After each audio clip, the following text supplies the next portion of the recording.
नमस्कार, मैं विकास कुमार। आप देख रहे हैं सन भारती न्यूज़ और सन भारती न्यूज़ की टीम इस वक्त आपको एकमा नगर पंचायत से हर अपडेट प्रत्येक जनता तक पहुंचा रही है। इस वक्त हम आपको बता दें कि नगर पंचायत का चुनाव काफ़ी नज़दीक है और सभी प्रत्याशी लगातार जनसंपर्क में लगे हुए हैं। हालांकि यहाँ की समस्याओं को लेकर आम जनता से ही मिला जा रहा है और ये जानने का प्रयास किया जा रहा है कि बीते 5 वर्षों में धरातल पे विकास की स्थिति क्या है और आज भी यहाँ की जनता किस तरह की समस्याओं से जूझ रही है। इस वक्त नगर पंचायत का चुनाव नज़दीक होने के कारण सभी प्रत्याशी लगातार जनसंपर्क में लगे हुए हैं। तो इसी क्रम में हमारी मुलाकात प्रत्याशी के रूप में चंद्रावती देवी है, लेकिन उनके पुत्र हमारे साथ मौजूद हैं जो निवेदक के तौर पे लगातार जनसंपर्क कर रहे हैं, आम जनता से मिले, उनकी समस्याओं को जान रहे हैं। तो सबसे पहले हम आपको उनसे मिलवाना चाहेंगे।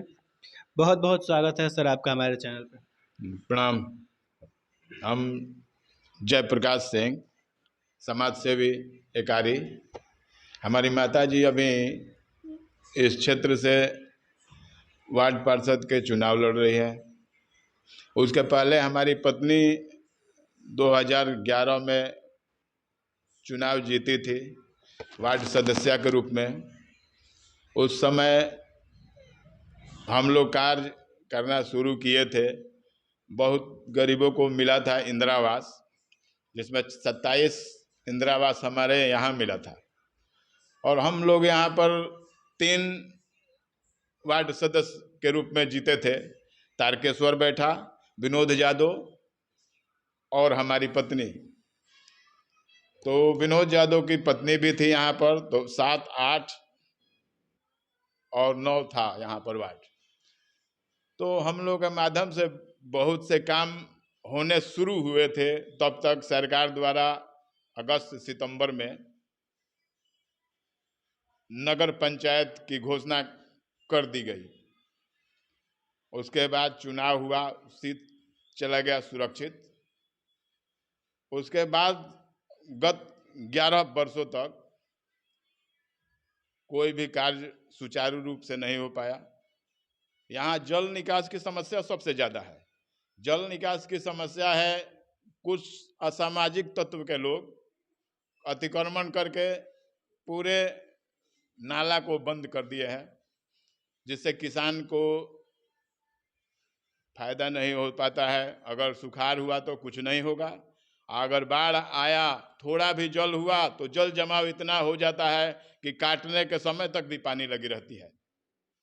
जैसे कि आपका कहना है कि इस वक्त हम प्रत्याशी के रूप में सामने, हालांकि आपकी माँ सामने है, लेकिन आप अपने नाम के बाद जो समाज सेवी का वर्ड यूज़ कर रहे हैं, समाज सेवा के तौर पे यहाँ की जनता के लिए किस तरह के कार्य आप करते हैं? हालांकि 10 वर्षों तक राजनीति से दूर रहे हैं। हम लोग हर आदमी के कष्ट में पहुंचते रहे हैं। कोई भी अगर हमारे यहाँ आ गया तो उसका मदद अपने जो रूप से, शरीर, आर्थिक भी अगर हमारे क्षमता के ऊपर जो है उससे उसको मदद हम करते रहे हैं।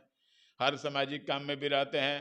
कहीं भी फुटबॉल, गेंद बच्चा लोग खेलता है, सब प्रतियोगिता, दौड़ प्रतियोगिता भी होती है, तो वहाँ हम लोग जाते हैं, बच्चों का को प्रोत्साहन देते हैं। इस वक्त काफ़ी लोग समाज सेवी का वर्ड यूज़ कर रहे हैं, क्या कहना चाहेंगे जनता? ये तो जनता बताएगी ना कि हम समाज सेवा करते हैं या नहीं। हमको कहने से और जनता के कहने में अंतर होती है। बहुत लोग हैं, सब लोग हैं, 12-10 आदमी हैं हमारे यहाँ प्रत्याशी। अब 10 आदमी में बहुत लोग भी पहले भी रह चुके हैं, वो भी अपना कार्य किए हैं, हम भी अपना कार्य किए हैं। अब हर कार्य का जो आम जनता बताएगी।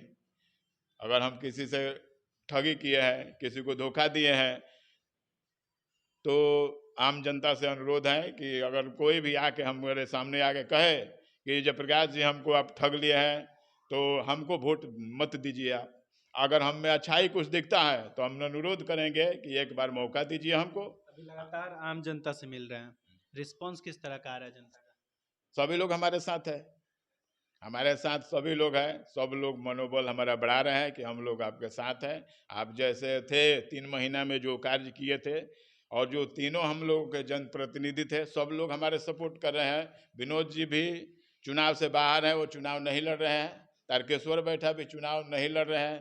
तो हम तीनों जो वार्ड सदस्य थे, तो तीनों वार्ड सदस्य में से हमारा ही चेहरा है, हमारी माँ को कैंडिडेट हम लोग बनाए हैं। इस वार्ड से बहुत सारे प्रत्याशी हैं, इस लड़ाई में खुद को कहाँ देख रहे नंबर तो हमारा 1 नंबर ही रहेगा। अब जिस तरह से हम कार्य किए हैं, हमारी जनता से मुलाकात हुई, जनता जिस तरह प्यार हमको दे रही है, हमको बता रही है कि आप रहेंगे तो हम लोग के लिए अच्छा होगा, सुख सुविधा मिलेगी, हम लोगों को पूरा विश्वास है। तो उसी तरह हमको भी पूर्ण विश्वास है कि चुनाव हम जीतेंगे। तो आने वाले चुनाव में अगर जनता आपको यहाँ से मौका देती है तो क्या मैनिफेस्टो रहेगा, क्या टारगेट रहेगा, प्राथमिकता क्या होगी?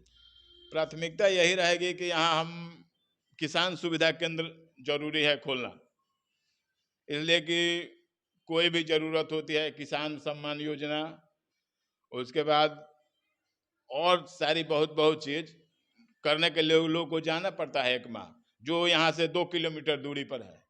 तो 2 किलोमीटर दूरी में धूप में लोग जाते हैं आते हैं। तो मैं कोशिश करूंगा कि अपने यहाँ अपने तौर पर उसको शुरू कराऊंगा, ताकि आम जनता को धूप, बारिश या ठंडी कुछ भी बर्दाश्त करना न पड़े।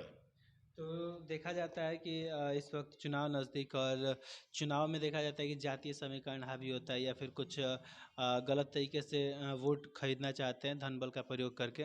तो तमाम जनता से क्या अपील रहेगा? हमको जनता से यही अपील है कि वो अपना बहुमूल्य वोट अपने सोच विचार से दे, धन बल बाहुबल पर ध्यान न दें।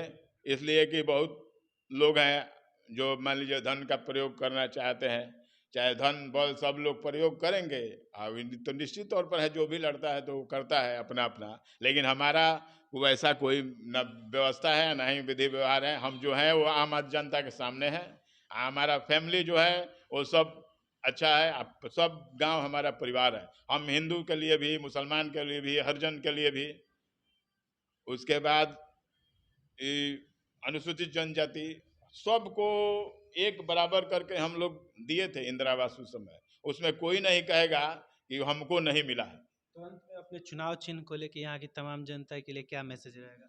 हमारा यही मैसेज रहेगा आम जनता से कि आप लोग हमको वोट दीजिए। हमारा चुनाव चिन्ह हुआ आपको टेम्पू छाप, जिसका क्रम संख्या 3 है, और 3 नंबर पर बटन दबाकर बहुमूल्य वोट अपना दीजिए, हमको विजयी बनाइए।